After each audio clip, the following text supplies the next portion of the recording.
Kegiatan hari ini aku habis ada acara intimate gathering dengan para followers untuk kembali mengaktifasi ini komunitas aku yang namanya Project Mager, Project Mari Gerak, bukan Malas Gerak. Jadi kalau sebelum pandemi memang sering banget aku bikin event almost every 3 months. Setiap sebulan sekali tuh at least kita ada trekking, ada yoga, and then biasanya after yoga teman-teman pada bawa makanan jadi kita potluck bareng. Terus kalau big eventnya tiap 3 bulan. Nah ini pengen diaktifasikan kembali supaya bisa menginspirasi teman-teman di luar sana untuk yuk hidup sehat lagi, gerak, karena kesehatan itu sebenarnya nggak mahal asal kamu mau disiplin untuk bergerak. Komunitas Project Mager udah ada sekitar 5 tahun deh, 5 tahun terakhir ini.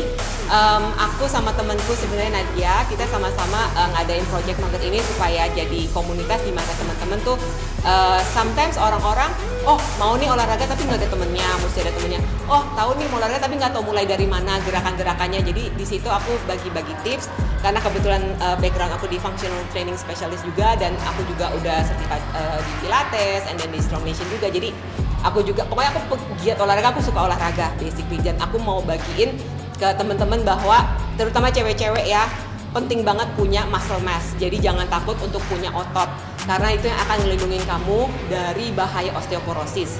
Jadi dengan bertambahnya usia, kolagen kita berkurang produksinya. Dan tulang kita juga semakin keropos, jadi harus punya otot untuk melindungi gitu loh. Jadi bikin otot itu susah banget, nggak gampang. Jadi jangan takut untuk main beban, kamu nggak akan menjadi kayak Hulk itu susah, cewek tuh nggak punya hormon ke sana. Tapi at least kalau kamu punya otot, kamu jadi lebih sehat, kamu terlindungi tulang-tulang kamu. Jadi nanti pas tua juga nggak masalah lutut, nggak masalah ankle, hal-hal seperti itu. Sebenarnya aku dari dulu banget emang udah aktif banget sih anaknya, suka pecicilan ini itu. Tapi aku sempet dulu fokusnya kardio doang. Nah saat aku fokusnya kardio doang, sempet kena ke lutut. Nah itu aku disuruh istirahat sekitar 3 bulan. Dan itu penderitaan banget buat aku, karena kan biasa aktif.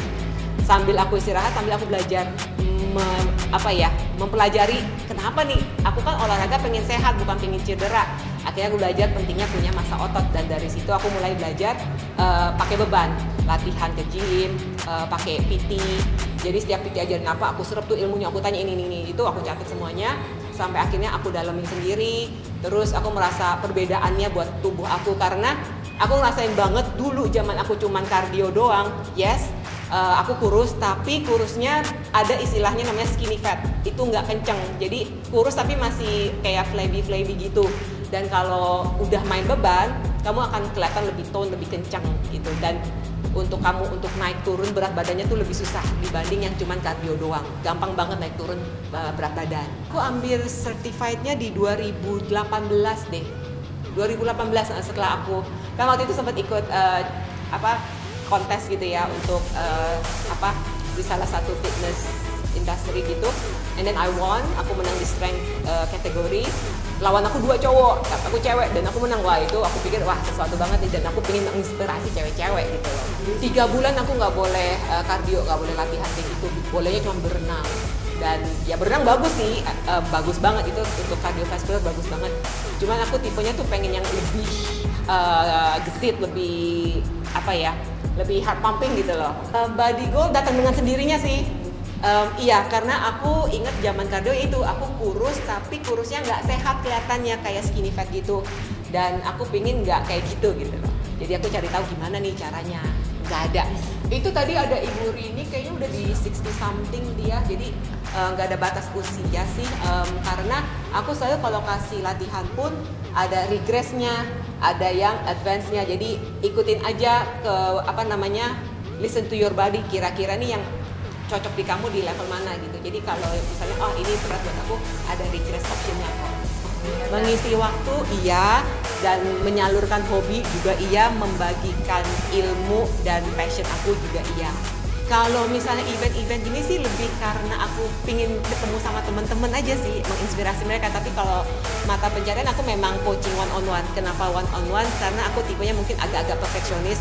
Aku mau bener-bener ngebenerin gitu loh. Kalau cuman misalnya, kalau aku pribadi aku susah untuk ngajarin secara online. Aku lebih suka offline, aku benerin, aku lihat gitu loh. Berolahraga udah pasti itu dari dulu selalu bikin aku happy, karena dengan olahraga kan keluar tuh endorfinnya, jadi aku happy kalau udah olahraga. Itu yang aku lakukan, memang itu bikin aku happy, dan dengan bikin konten buat teman-teman juga jadi inspirasi buat mereka bahwa mereka bisa reach their body goal gitu loh, dan bisa hidup sehat, kenapa enggak gitu.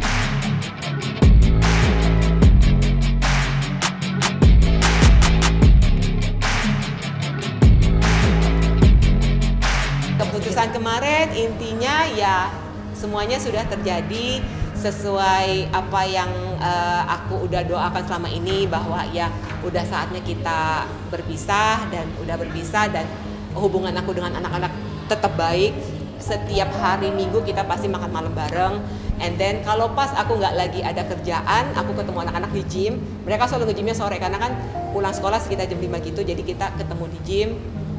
Sometimes kalau misalnya aku nggak bisa ya nggak ketemu di gym. Tapi yang udah pasti ketemu setiap hari Minggu malam makan malam bareng.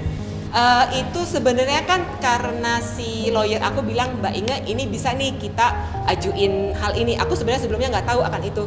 Tapi dia bilang menurut undang-undang bisa ajuin kayak gini katanya. Oh gitu ya, aku bilang ya terserah aja, yang terbaik aja, aku bilang gitu. Lega, karena basically memang sudah 3 bulan terakhir aku hidup sendiri.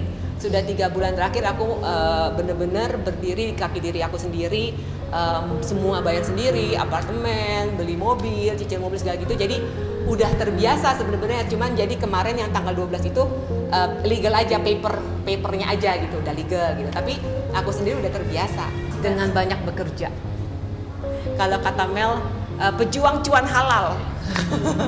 Seperti apa? Sebenarnya awalnya banget sebelum kita decided masukin paper, aku sudah bilang sama anak-anak juga, sama mantan juga, bahwa emang lebih baik anak-anak tuh tinggal di rumah baru itu, karena pasti segala sesuatunya lebih baik buat mereka compare sama aku yang saat itu belum tahu mau tinggal di mana kan. Jadi aku udah bilang it's better for you guys to stay there, dan sekolah juga jadi deket segala macam kayak gitu-gitu. Tapi aku udah bilang bahwa tetap cintanya mami, cintanya Dedi nggak akan berkurang, cuman mami Dedi pisah tempat aja. Pasti di weekend, karena kalau weekdays mereka sekolah aja udah berangkat, mulai sekolah di 7.45, pulang dengan mereka extended class bisa jam 5, baru sampai rumah kadang setengah 6. Jadi ya susah untuk ketemu, jadi ketemunya tuh pas Minggu atau Sabtu. Ya pastinya texting, tanya-tanya gimana projectnya, needs help apa enggak, terus how are you, sehat apa enggak, ada mau dimasakin apa yang kamu udah kangen, hal kayak gitu. And then looking forward nanti Minggu pilih restoran mana, kayak gitu-gitu. Terus misalnya udah mau holiday nih, mau holiday kemana, nanya sama mereka gitu. Enggak, emang nggak pernah susah untuk ketemu anak-anak. Jadi sekarang udah di schedulein aja, bukan sekarang sih, sejak 3 bulanan, bahwa tiap minggu ketemu untuk kita spend time sebagai family. Sedih enggak, karena ternyata dengan berjalannya 3 bulan terakhir ini aku tetap bisa ketemu sama anak-anak, tetap aksesku gampang, tetap anak-anak juga mendapatkan kasih sayang dari aku cukup, jadi nggak ada sedihnya, udah adaptasi, udah move on, udah adaptasi. Enggak, I still believe in love.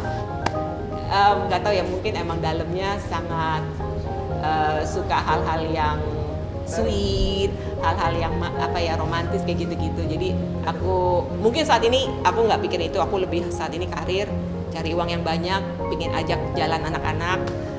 Tapi someday apakah aku masih percaya akan cinta? Iya. Tidak ada sih, tapi yang namanya sudah bercerai memang nggak akan bisa seperti kayak dulu ya. Jadi conversationnya pun sekedar kayak anak-anak mau ada exhibition nih, anak-anak mau bagi rapot nih, kamu datang apa enggak, kayak ngupdate hal-hal kayak gitu aja.